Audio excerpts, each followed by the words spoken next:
talaga ako kay Coach Shota, no? Pero hindi ako makarelate doon sa mga sinasabi niyang kanina kasi naalala ko 2015, I was just 15 years old that time.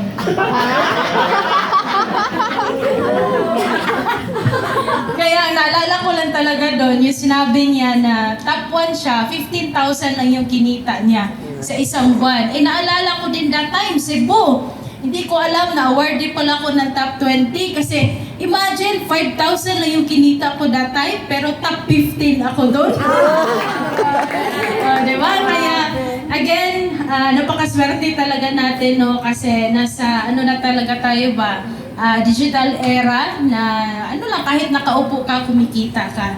So with that, once again, thank you so much Coach Shota. Palakpakan natin, no? And of course, thank you so much Nanay Del and Tatay Roger for this privilege na makapag-share din kami.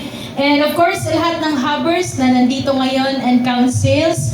So, sa mga first time ba akong nakita ngayon? Ay, first time akong nakita. Yes. Pero, sige lang, first time ko din nakita kayo today. Alright? So, once again, no, my name is Maylin Silades. So, kababayan ko yun, yung nagsalita kanina. So, nakita nyo na kung ano yung mga mukha ng mga tagsagbayan. Tama?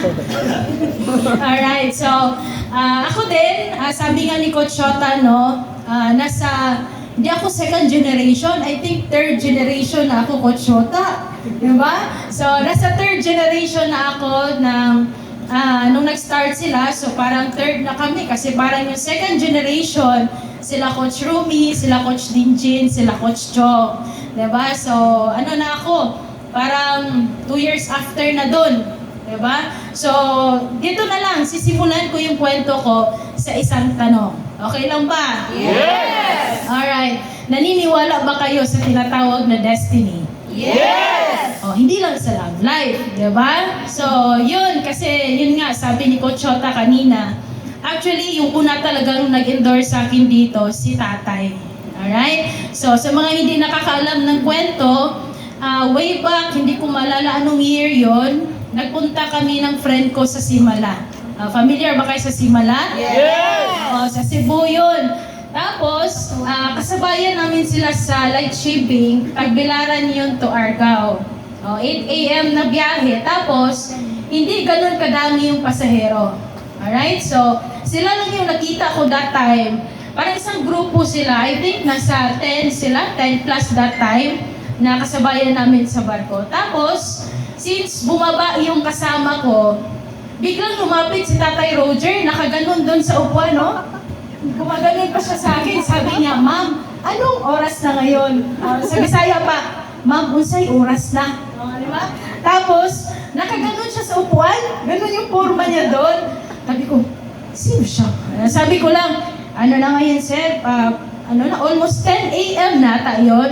Tapos, hindi ko namalayan, umabot na kami sa, sabi ko, parang in global ata yung sinasabi ng taong to, di ba? Hanggang kumuha na siya ng iPad, nagbilog-bilog na siya doon. Sabi ko, in global talaga. Di ba? Tapos sabi niya, alam mo ba, ang daming kumikita dito, yung kakasama namin. Yung ano doon, kumikita na yun ng 30,000. May Japanese doon, kumikita na yun ng 30,000 per month. Sabi ko, grabe no, ano kayo ginagawa nila? But that time, hindi talaga ako interesado. Kasi, yung ate ko kasi member ng In Global. Sabi niyo, wala naman ako napala dyan. Pero nakainom ako that time ng, ano tawag doon? Alive? Oo, Alive. So, wala akong interest talaga. And yun nga, 2 years after, syempre, as empleyado kasi ako that time, dumating sa point na parang hindi ko na na-appreciate yung trabaho ko that time, at the same time, sweldo. Kasi, breadwinner ng family, tapos magkano lang. Diba? So, naghanap ng opportunity, nakita ko yung post ng endorser ko, si Coach Albert Cho. Palakpakan natin kahit wala siya dito. So, siya yung naging reason bakit nandito ako ngayon. Kasi, naghaw ako. Actually, ang dami nila na naghaw ako sa mga post. Pero, magkakasama lang. Diba? Actually, naghaw ako kay CJ. Diba? Under yun kay Coach Shota. Diba? Muntik din ako maging downline ni Coach Shota. Diba? So, imagine niyo 2 years after, nandito pa rin ako sa family ng ACT.